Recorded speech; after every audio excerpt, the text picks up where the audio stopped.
is this, Ralph? Where is the rest of the song? Right there. Right there? What are you talking about right there? He keeps hollering the one word over and over again. Please, please, please what? Please pay my rent? What does he want? Listen, Mr. Nathan, this song I don't hear any song here, Ralph. A song has verses. You know what I mean? A song has a snappy chorus.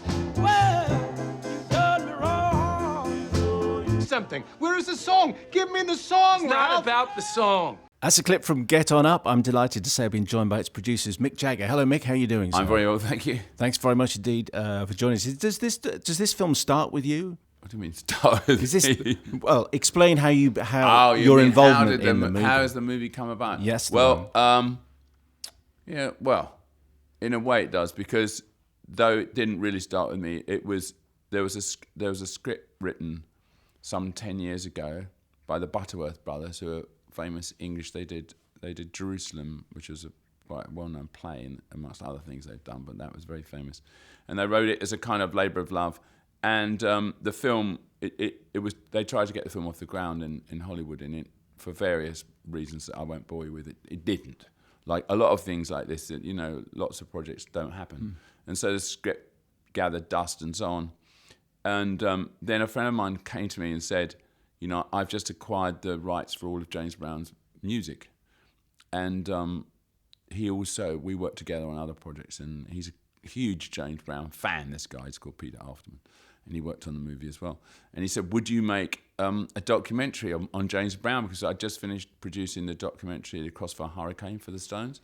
And so he said, well, I really like that, so would you do a James Brown documentary? And I woke up the next day and said, let's do a feature. And of course, there was this script, which I didn't know anything about. So normally these scripts are rubbish. They've been sitting, there's usually a reason they sat there for 10 years. And so I was really pleasantly surprised, and I met up with the Butterworths in London.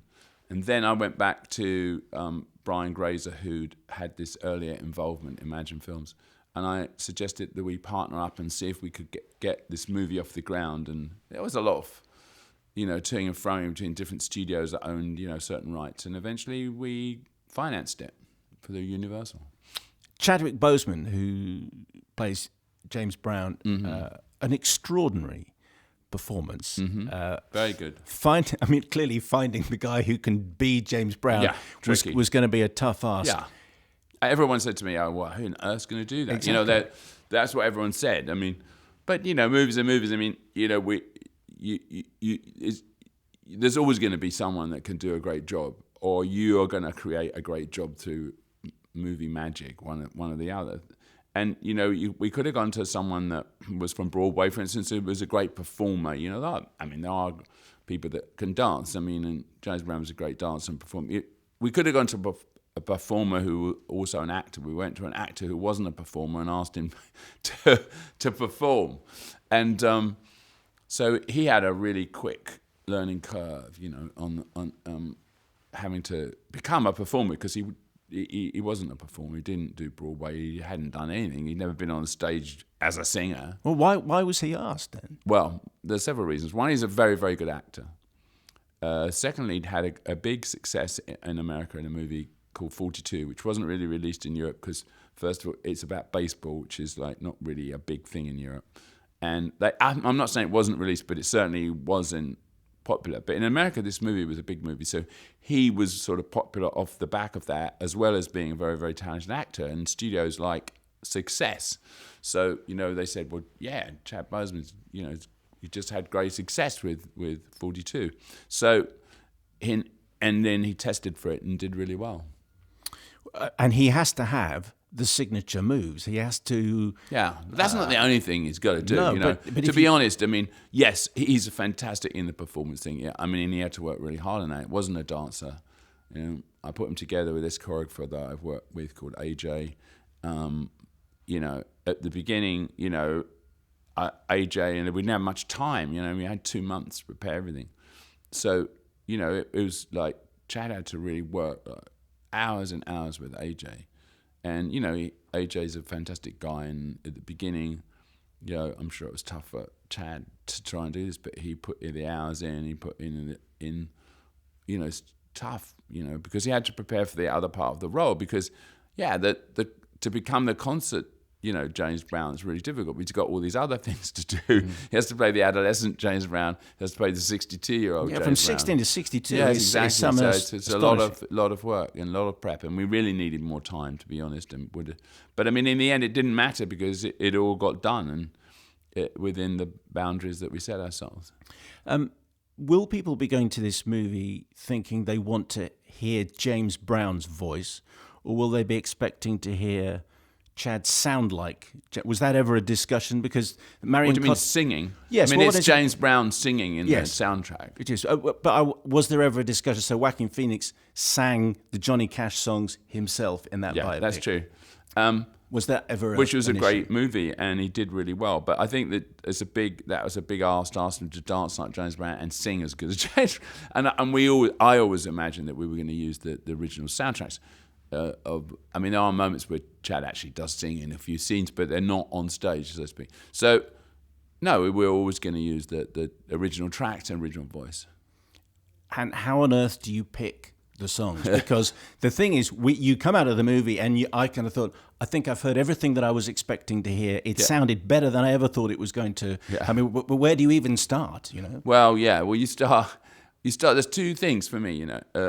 There's first, you want to pick your favourites, the best ones, and to some extent the well-known ones. You don't go for only obscures, So there's well-known songs from different periods, though. Having said that, of course, so we start, the early, you got the Try Me, you got Please, Please, and also when they have to fit into the story, they have to fit into the narrative. It's a bit like a musical theatre, they have to somehow move along with the action too. So.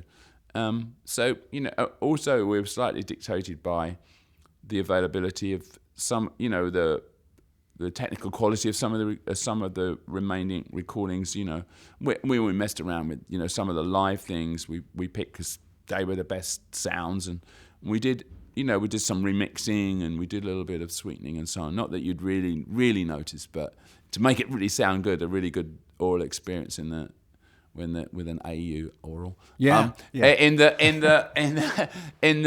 theatre, I think it was almost as much. You could tell in this in the screening, which is full of critics. They almost got up and danced, a couple of times. That's very good. Do you remember the first time that you ever heard James Brown on the radio or got one of his records? I think the first single I had was called Think, and then I had Please, Please, Please, and then we had. The album, we had the Live at the Apollo album. That was like when you really heard, what it was like to be at a show of James Brown, because that was the big thing. And his insistence which you see in the movie, his insistence on putting out a live recording. Yeah, you see all that. Which many of the executives are saying, no, they don't sell. Well, they were right. They don't sell, except in this case they really did, and it was a fantastic result for him, and that record was a huge record, and it stayed on the charts forever, and it was very popular in Britain, and it was popular everywhere. It was an exceptional record, and I knew it backwards, and so when I went to actually see James Brown for the first time in 1964, I'd already sort of imagined it in my head, the whole record. And all the rap, and it was very similar. The intro, what James did, and so on, was very similar to the record. And of course, there's a scene in the movie with the Rolling Stones being on the same TV show in 1964. It was James, a movie actually, but and James Brown's kind of he puts in a blistering performance in the movie. It's because he's crossed that you're head of you're top of the bill. I think he would have put a blistering performance in anyway, but. Yeah, I don't. I think it's a lot. It's a good drama, but yes. I'm not sure how annoyed he really was. There's that photograph of him and me talking. We looked very affable. My other favorite, one of the favorite bits in the movie is you see. I think it's like when he's 10 or 11, and he wanders into a kind of crazy gospel Pentecostal service, and the preacher is putting in like a barnstorming show, and there's that moment where it cuts back to the young James Brown. He's thinking, okay, I can do this. Yeah. I want to do this too, because of the inspiration for a lot of his work is from the church, like Little Richard, like a lot of people, Sam Cooke and so on. So the inspiration for being, a singer like that, or that kind of music, and to some extent that kind of audience participation and the signing to and throwing and call and response and all those things comes from the church. Do you think if there'd been a church like that when you were 10 years old in Dartford and you'd wandered in, do you think? I don't suppose there was anything that was remotely. There wasn't, no. Was So I think remotely that's like a really that. theoretical question. Ever been to a service like that? I mean, that's an astonishing. Of course I have. Yeah. Astonishing show that he. Yeah, puts I've been. Yeah. And were the moves there? Were the moves on stage still? In the church. Yeah, from the preacher. Yeah, the singing was. I don't remember quite seeing people move quite like that, but It was astonishing. What's next for you, Mick, in terms of film production? Do you? Because I know there's a documentary also, which is yeah. I still have a doing documentary which is directed by Alex Gibney on James Brown, which is my original promise to my. So that's still happening. Oh yeah, it's finished, and it's coming out in America in the late autumn. I don't know, and I think it's coming out in England probably in the autumn as well. And it concentrates very much on the way that James Brown evolved as a musician, and then that's the first half of it, and then it's very much the social upheaval and his involvement in the civil rights movement. So it's kind of, but it's a really, Alex Gibney is one of the premier kind of documentary directors, and he's done an amazing job. It's a kind of companion piece, if you will. Mick Jagger, thank you very much. Thank you so much.